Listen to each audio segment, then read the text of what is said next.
오늘 함께 나눌 말씀은 마태복음 13장 24절부터 30절까지 말씀입니다. 마태복음 13장 24절부터 30절까지 말씀을 같이 읽겠습니다.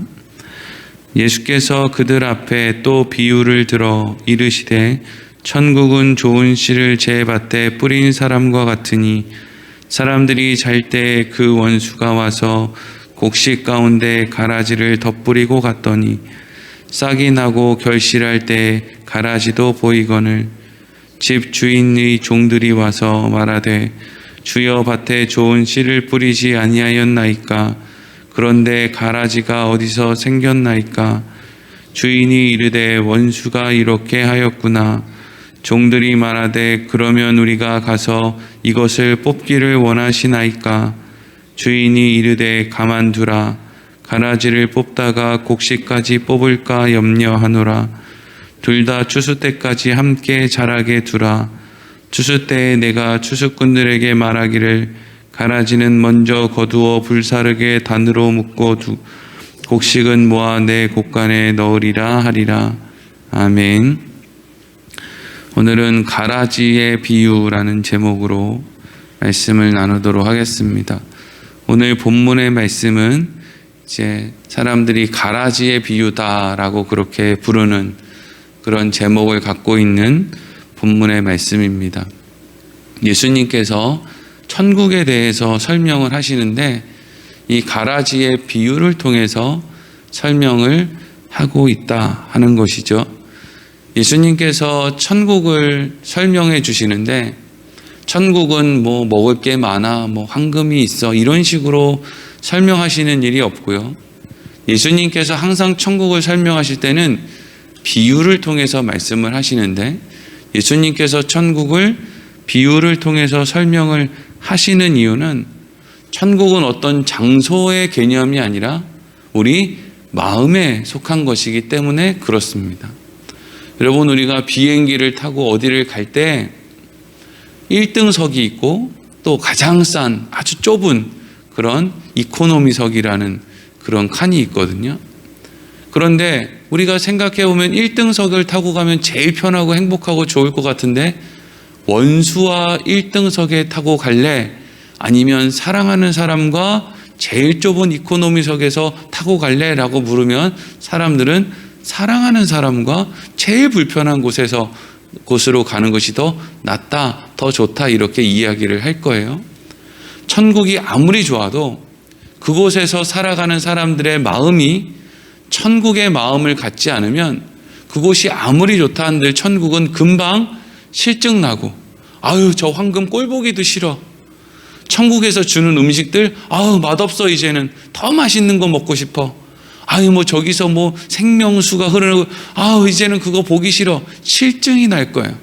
천국이 실증이 나면 거기가 지옥 아니겠습니까? 그러니까 천국은 어떤 장소의 개념이 아니라 마음의 개념, 사랑하는 사람과 함께 있는 마음, 어떤 걸 기대하는 마음, 그 마음이 천국이라는 거죠. 누가복음 17장 21절에 예수님께서 그래서 이렇게 말씀하십니다. 또 여기 있다 저기 있다고도 못하리니 하나님의 나라는 너희 안에 있느니라. 우리의 마음이 천국이 어떤 곳인지를 알게 한다고요. 사랑의 마음을 가질 때, 기대하고 소망하는 마음을 가질 때, 뭔가 감사하는 마음이 생겼을 때 그 마음이 천국이라는 거예요. 그 기쁨이 천국이라는 거죠. 근데 그것을 설명하기 위해서 예수님께서는 비유를 통해서 말씀을 하신다는 거예요. 그러면 이 가라지의 비유라는 게 도대체 뭐냐? 오늘 24절부터 26절까지 말씀을 다시 한번 읽어보겠습니다. 시작.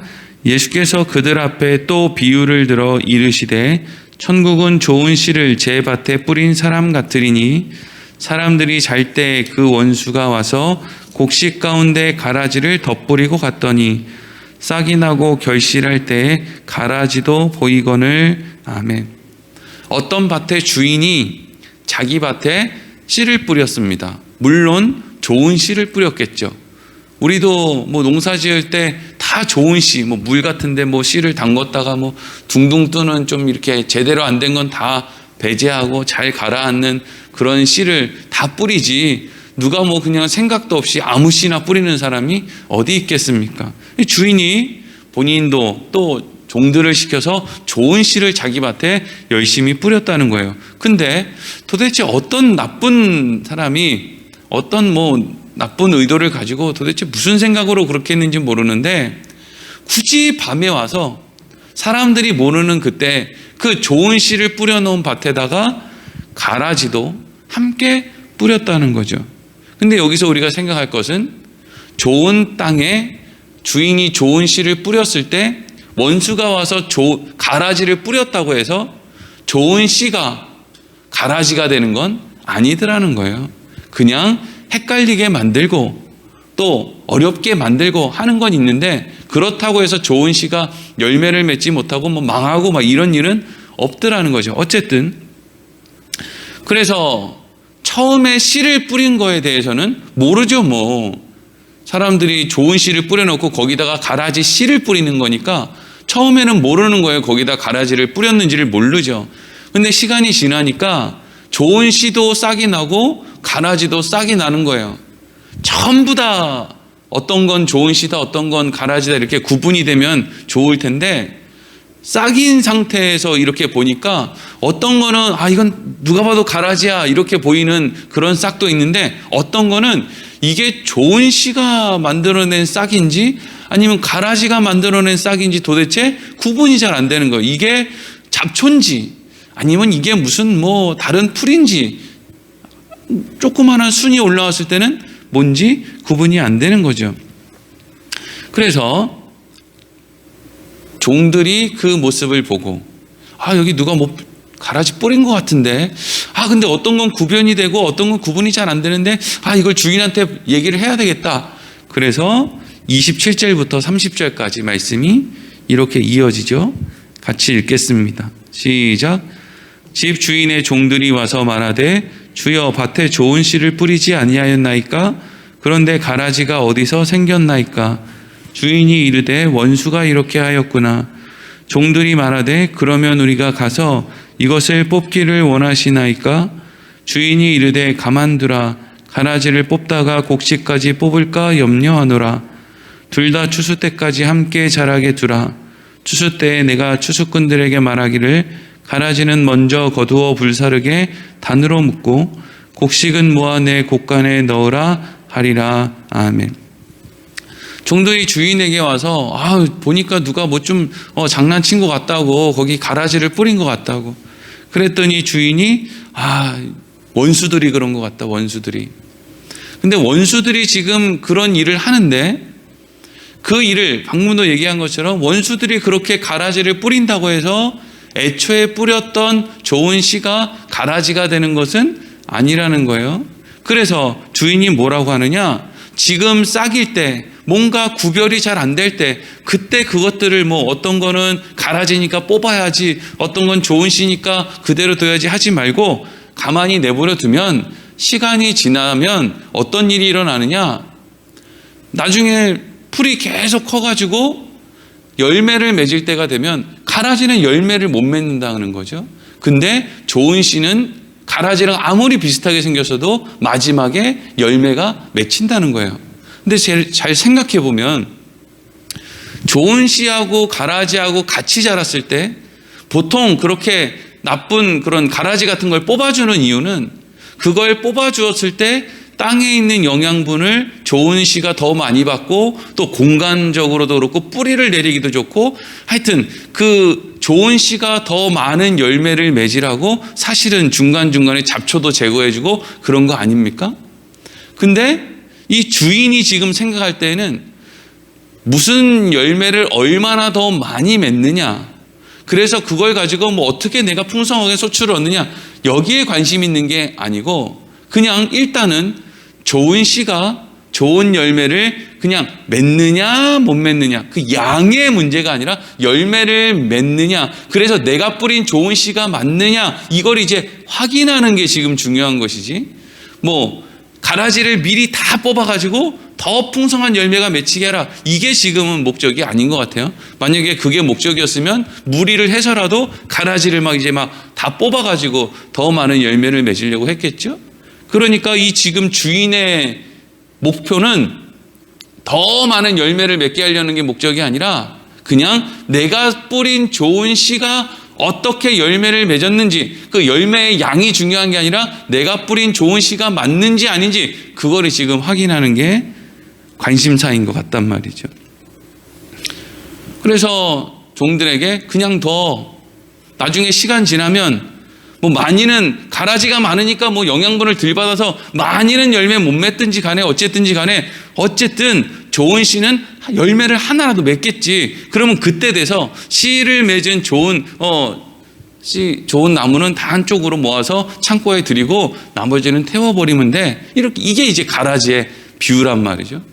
사실 이 이야기 자체를 이해하지 못하는 이 비유는 참 어렵다라고 생각하는 사람이 어디 있겠습니까? 좋은 씨를 뿌렸는데 누가 거기다 가라지를 더 뿌려서 그걸 뭐 싹일 때 솎아내면 잘못하면 좋은 씨의 싹도 뽑아내니까 그걸 나중에 뒀다가 열매를 맺으면 구분해서 창고에 들이고 어떤 건 태운다. 이게 사실 어려운 이야기가 아닌데 천국을 설명하는데 이 이야기를 한다는 게 어려운 거죠. 이 이야기 자체가 뭐가 어렵겠어요. 그럼 그 집 주인은 그렇게 하나 보다.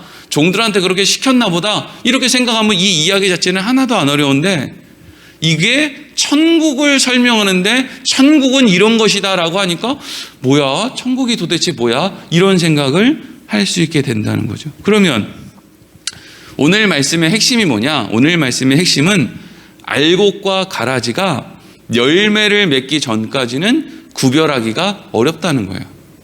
그러니까 우리가 천국에 가는 그날까지는 겉으로 봤을 때 누가 천국에 갈 사람인지 누가 천국에 못 갈 사람인지 알 수가 없다는 거예요. 중환자실에서 숨이 넘어가는 그 마지막 순간까지 우리는 알 수 있다는 거예요? 없다는 거예요? 알 수 없다는 것이죠. 예수님이 지금 제자들에게 말씀을 하고 있지만 어쨌든 이 마태복음을 기록한 마태는 이 글을 지금 누가 읽기를 원하고 있느냐? 유대인들, 1차 독자는 유대인들이란 말이죠.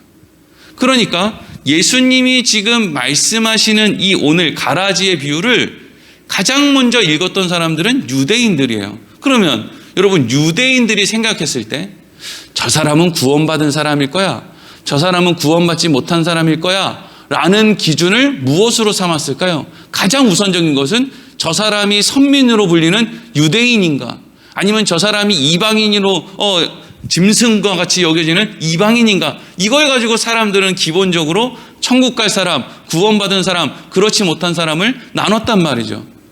그러니까 겉으로 봤을 때는 오늘날 지금 여기 앉아있는 이방인들이 유대인들의 눈으로 봤을 때는 가라지예요. 자기들은 알곡이죠. 근데 그게 사실은 구분이 안 되더라는 거죠. 예수님 당시에 어떤 사람이 제일 알곡 같아 보였겠습니까? 종교 지도자들. 일주일에 이틀씩 금식하고 11조 잘하고 매 절기 때마다 성전에 가가지고 하나님께 제사 드리고 하는 아예 그냥 제사를 집례했던 막 제사장들, 이런 사람들이 누가 봐도 구원받은 알곡처럼 보였단 말이죠. 근데 예수님은 그런 사람들에 대해서 뭐라고 합니까? 회칠한 무덤이다, 독사의 자식이다, 이렇게 이야기를 한다고요. 회칠한 무덤이라는 게 뭐예요? 겉은 번듯한데 너는 속은 썩었다는 거죠. 다른 말로 하면 넌 구원 못 받은 사람이다, 이렇게 이야기를 하는 거예요. 겉으로 봤을 때 알곡 같은 그 종교 지도자들은 사실은 가라지고, 실질적으로 종교 지도자들이 저 갈릴리에 살고 나사렛에 살고 도대체 저 사람들이 세상에서 무슨 복을 받았나?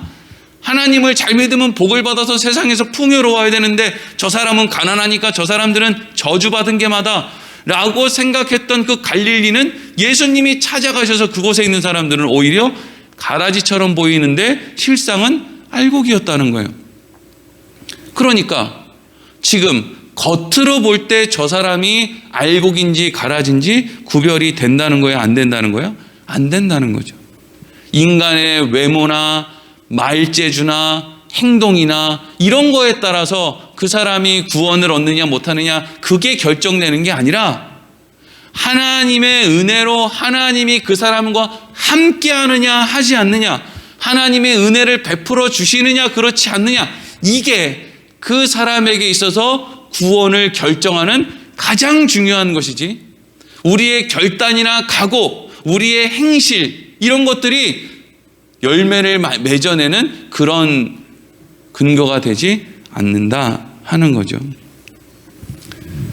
사도 바울이 스데반 집사를 죽이고 말을 타고 다메섹에 있는 그 기독교인들을 잡아서 옥에 가두고 또 주동자들은 죽이기 위해서 군사를 끌고 다메섹으로 열심히 갔습니다. 그때 다메섹으로 향해 달려가던 사도 바울의 모습은 누가 봐도 가라지죠. 저거 구원 받았겠어? 하나님을 믿는 사람들 저렇게 박해? 저게 인간이야? 사울이었을 때 말이에요.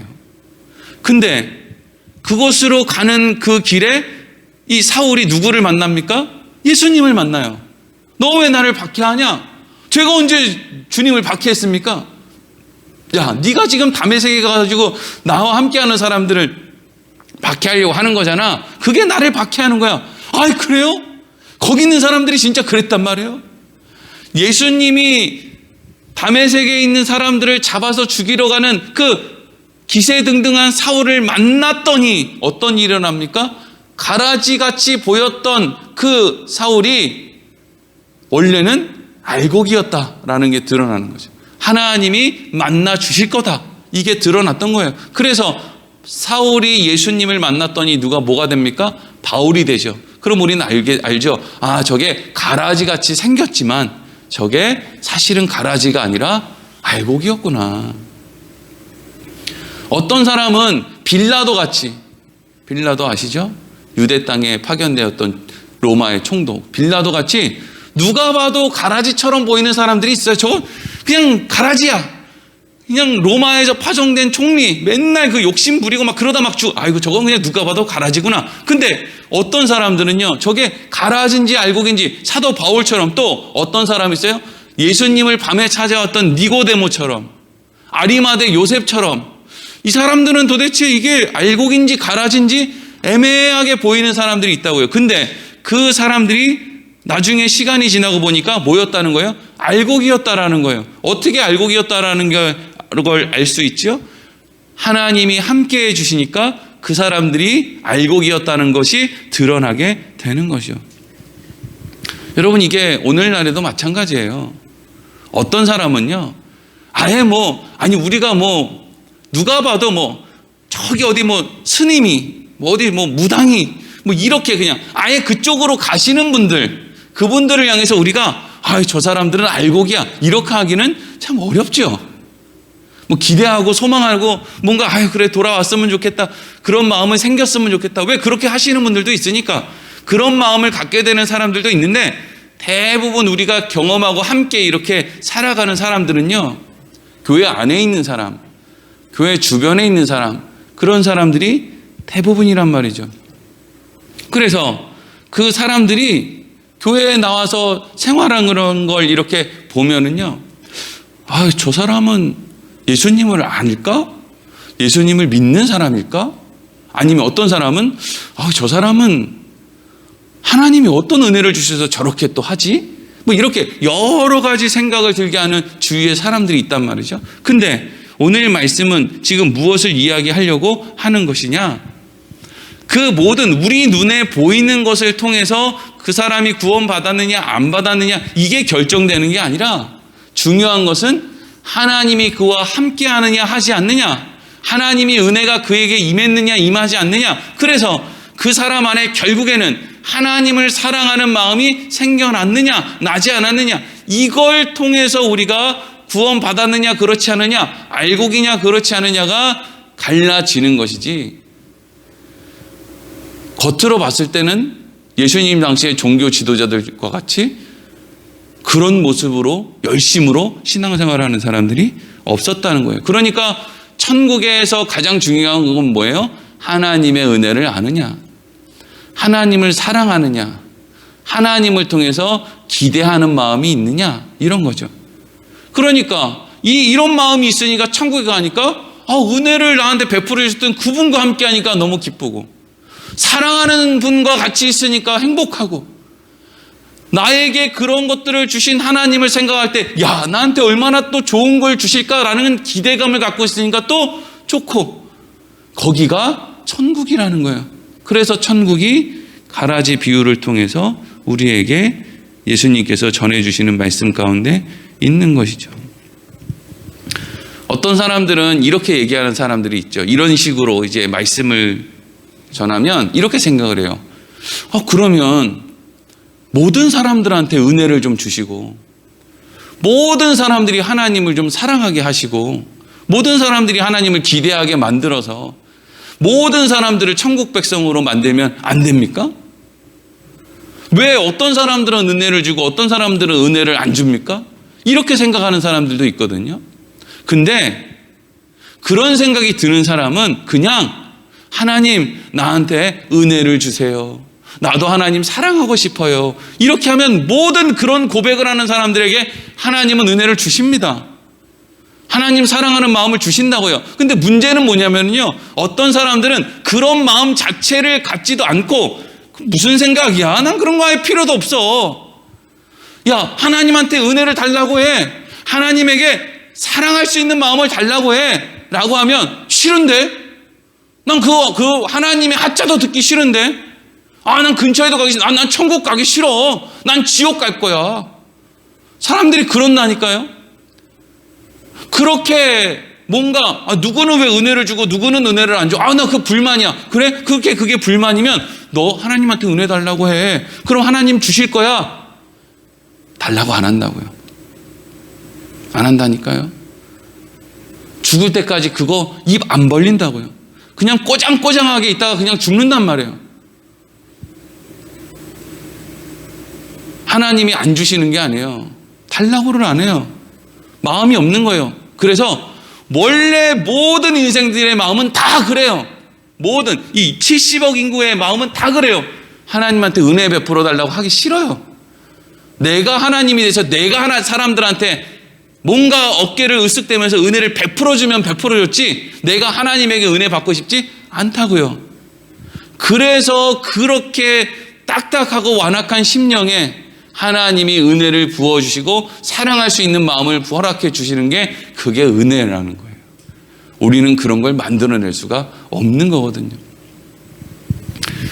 우리가 오늘 말씀을 통해서 우리가 기도해서 기도 응답받고 소원 성취하는 게 그게 천국이 아니고, 나와 하나님이 함께 하시는 거, 하나님이 은혜 베풀어 주시는 거, 하나님을 사랑하며 사는 거, 그런 곳이, 그곳이 천국이구나. 그곳이 우리가 가야 될 곳이구나. 라고 하는 것을 예수님 말씀을 통해서 알게 되기를 소망합니다. 기도하겠습니다.